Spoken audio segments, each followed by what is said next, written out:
더불어민주당 김의겸 대변인이 가짜 브리핑으로 비판의 도마에 올랐다. 김 대변인은 11월 8일 이재명 민주당 대표와 마리아 카스티어 페르난데스 주한 유럽연합 이후 대사가 북한 도발로 난 한반도 위기 상황에 대해 논의한 것과 관련 기자들에게 이후 대사가 북한이 도발 수위를 높여가고 있는데 현재 윤석열 정부에는 대화 채널이 없어서 대응하는 데 한계가 있는 것 같다고 말했다. 며 김대중 노무현 전 대통령 때는 긴장이 고조돼도 대화 채널이 있었기에 교류를 통해서 해결책을 찾을 수 있었는데 지금은 그렇지 않다고 말했다. 고 밝혔다.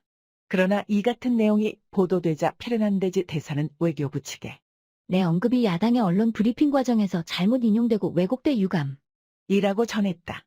주한 이후 대표부 측도 김 대변인의 해당 브리핑 이후 민주당 측의 문제를 제기한 것으로 알려졌다. 이에 김 대변인은 입장문을 내고 비공개 면담 후 브리핑 과정에서 이후 대사께서 말씀하신 내용과 다르게 인용했다.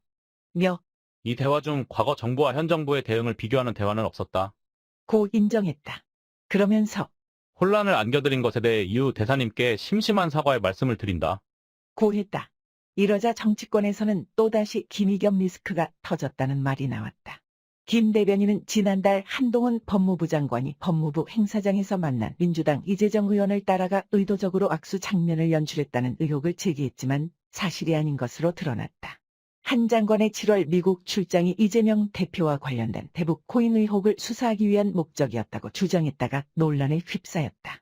10월 24일에는 국회 법제사법위원회에서 열린 국정감사에서 윤석열 대통령과 한동훈 장관, 김앤장 변호사 30여 명이 청담동 술집에서 술자리를 가졌다는 취지의 의혹을 제기했다가 민주당 의원들로부터도 국회에서 장관이나 국무위원에게 질의를 할 때는 정확하게 사실관계를 확인하고 법적 근거를 갖고 질의해야 한다. 의혹 제기는 할 수 있지만 일반적인 성질하고는 조금 다른 사안이기 때문에 조금 실책을 한 것이라고 본다. 등의 비판을 받기도 했다.